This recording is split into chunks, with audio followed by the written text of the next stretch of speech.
So we're all into this for 95. It appraised for 195.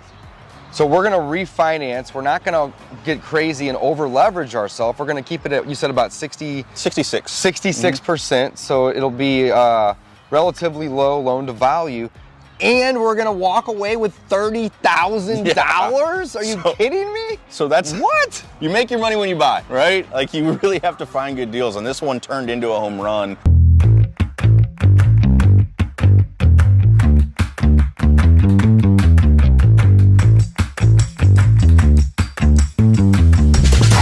So we are standing in front of a house that we recently just rehabbed. We're getting ready to rent this, and we've already started the refinance. Mike's gonna explain some of the numbers on this deal, and then we're gonna walk through it. Mike, excellent job, bro. Yeah, man, this was a good one. This was a great one. We actually bought it from another wholesaler. So it wasn't even a deal that we sourced. We bought it from somebody else who made a profit on it already. So very cool, win-win-win all around. We purchased it for $54,000. So call it 55 with closing costs and fees. So we're into it for $55,000. We rehabbed it. We spent about 35, call it 40,000 with the roof we were just checking out today. So we're into it for around 95,000. 54 purchase, 40 on the rehab, 95 all in. Yeah, 95 all in. The appraisal comps just went crazy. The market has really benefited us. I mean, it's just been crazy. We've owned it for 3 months maybe. And Holly's actually standing in a mud pit because the water was not on. Oh man, this was a headache. Yeah. The water wasn't on when we bought it. The water company had to put in a new water line, so they did that for us. Anyways, the market's gone up. It's gone crazy. We've got a $195,000 appraisal now. Yeah, so really high. This one is awesome because on paper it looks really, really good. And again, with the new siding and the new roof, it looks pretty good. So $195,000 appraisal because it's 4 bedrooms, which is massive, and 1.5 baths. So again, that just sounds awesome. We've got a detached garage, really more of a storage area back there. But again, really good numbers. We're only pulling out 66, 67% of loan to value. So we're not even pulling out the full 80%, and we're still gonna walk away with about 30,000 pulling the cash out of this property. So let's check out what we did inside to see how we got those numbers. Let's do that. But before we do that, holy cow. Bought it for 54, put 40 into the rehab, which you'll see the inside in a minute. You just saw the front yard. We just got a new roof put on it over the weekend. So we're all into this for 95. It appraised for 195.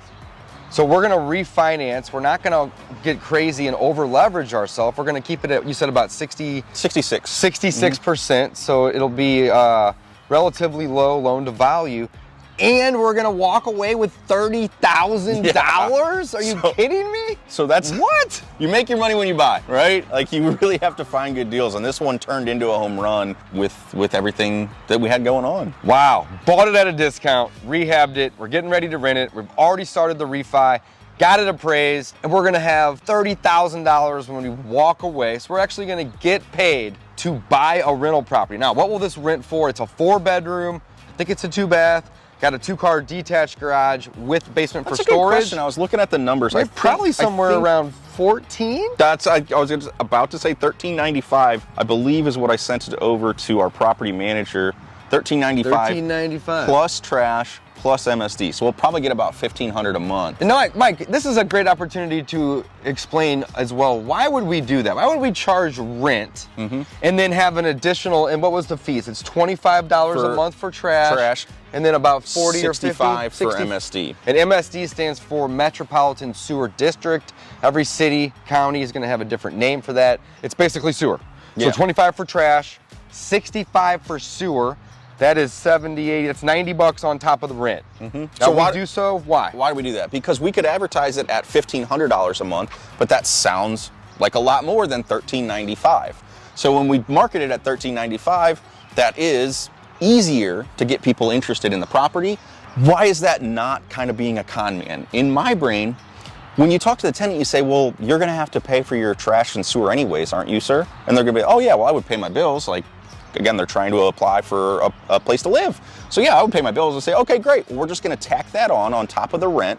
And you know that, again, we'll not pay it. We're paying. We'll manage it. And why do we pay the sewer and the trash? So, A, they don't not have a trash can, because then you got rats and squirrels and everything else and raccoons. Gross. We wanna make sure there's a trash can and trash service at the property no matter what. Because if it's up to the tenant, sometimes they'll stop paying it and then they'll drive their trash to the gas station if they're, you know, if we're Or lucky. they'll stop and they just pile it up And in the pile garage, pile it up in the basement. So we always try to put the trash in our name, and then we bill it back to them. We're very transparent about it. They're gonna pay it anyway, but we're gonna manage that bill. Same with the sewer. There's another reason for that too, though. Some of the municipalities in St. Louis have actually started requiring They do require it sometimes. that the landlord have the trash in their name, so that happens, so that there is trash. And I think it was actually, they started doing it and then took it away. I still like it as a best practice. Yeah, we do it anyway, though. I still like it as a best practice for all of our rentals. Yep. Same with the sewer, guys. You can't turn a sewer off. You can turn the water service off, but the sewer, there's no like valve to turn it on and off. It's always on, so you're always gonna get billed. And if the tenant doesn't pay it, then that bill's gonna get bigger and bigger and bigger. And then when we go to sell this property, could be 5 years, could be 15 years, could be 40 years, we're gonna have to pay that bill before we can sell the property. They're gonna file a lien on the property. So in order to keep that bill paid and caught up and it doesn't get, you know, behind and big, we pay it no matter what, and then we bill the tenant back. So trash and sewer are two things that we don't want to rely on the tenant. So we basically market the rent at $13.95 in this case, and then we say, hey, we're also going to bill you back for the sewer and the trash. You're going to pay it anyway, but we're going to manage it. So that's a great explanation of why we do that, and a pro tip for you guys too. Exactly. So why is that different than electric and gas and water? Because those companies, if they don't get paid for 6 months, they're going to come shut off service. So the tenant's going to pay. And they're not in our social security number or EIN. They're in the tenants. So if those bills don't get paid, then the companies go after the tenant, right? But with the trash, it's going to pile up, and with the sewer, the bill doesn't go away. It's attached to the property, not the person that's renting or utilizing that space. Even if the utility company comes after us for a water bill or electric bill or gas bill, it's not that big of a deal if it's 3 to 6 months. Like you're talking, you know, it's maybe $1,000, like worst case. Like it could be pretty high in the winter for gas, but that's not that big of a deal compared to years worth of a sewer bill or years worth of accumulated garbage. So yeah, gross. Absolutely. Lots of damage. Here's what we're gonna do. We're gonna do a quick walk around the exterior. We'll do a walk around the backyard, and then we'll go inside and we'll check it out.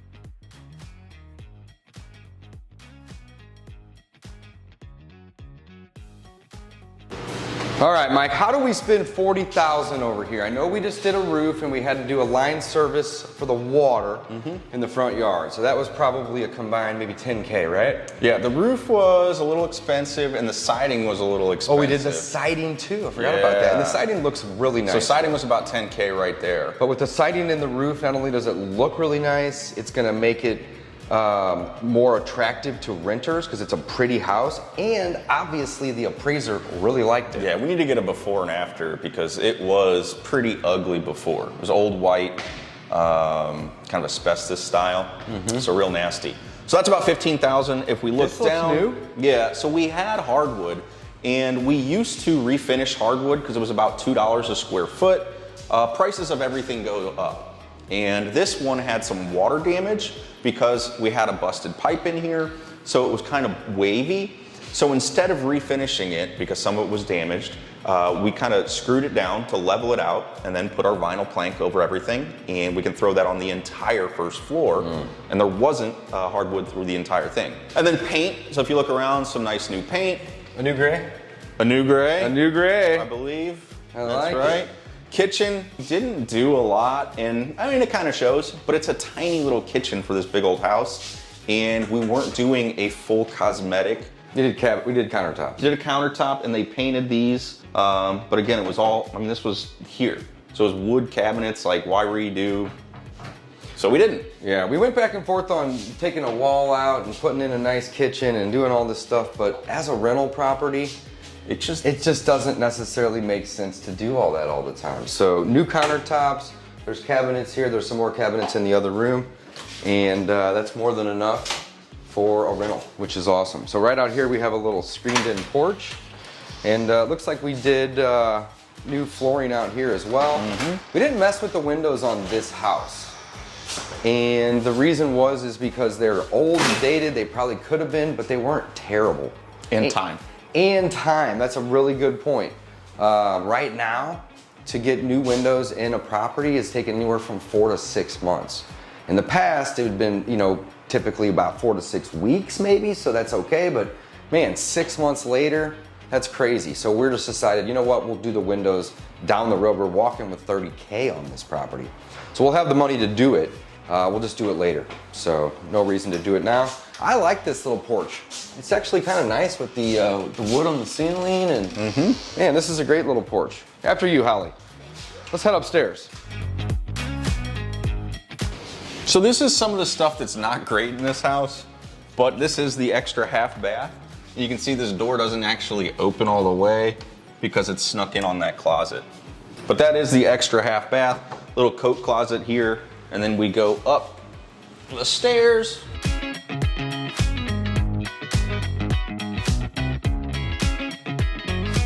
And we'll see all 4 bedrooms in here. I'm not sure why they've got a fan going in bedroom. You know what? There was 1. floor issues in this one. Yeah. Did they fix it? That's why they got the fan. Yep, right there. This was popped just like 3 days ago, 4 days ago when I was here. But Humidity. they fixed it. Yeah. So they're, getting the humidity out. So this is a bedroom here. Bedroom number 1. The bedroom number 2. Holly's jumped in there. Yep. And again, this was kind of how we found it, or how we bought it.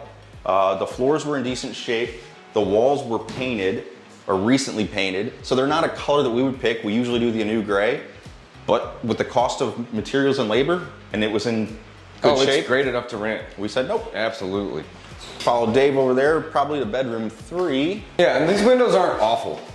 I mean, they're good. We'll want to replace them at some point, especially before we sell it. But again, with the supply issues and windows taking 4 to 6 months minimum, it doesn't make sense to do it right now. So we'll do it down the road. This is bedroom 3, and then there's one more back here at the back of the house. This is probably the master, I'd assume. It is the biggest. It's the biggest room, and it overlooks the garage, which is nice. And it has a decent sized closet. So New roof out there. new roof on that one too. Oh, you got a new flat roof too. So this is the flat roof, so it's a torch down material as opposed to shingle. And again, that has to do with the fact that it's so flat that shingles won't drain properly. So they put that kind of tar down or flame down asphalt. Check out the restroom. It's at the end of the hall.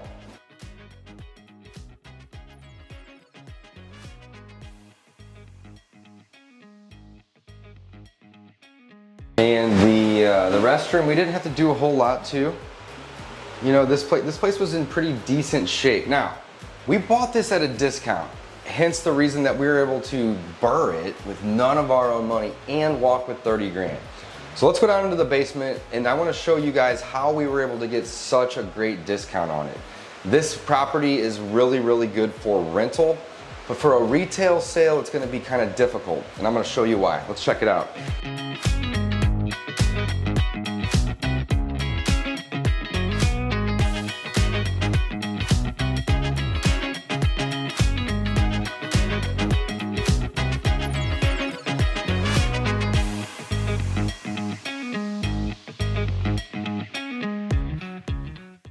All right, so this is how we were able to buy this property at such a deep discount, right? So we bought this for what, 54,000, and it appraised for 195. So we essentially got this property at 25 cents on the dollar. Now, in order to get that 195 appraisal, we did have to put 40 in it, but we're still all into this property at, less than 50 cents on the dollar.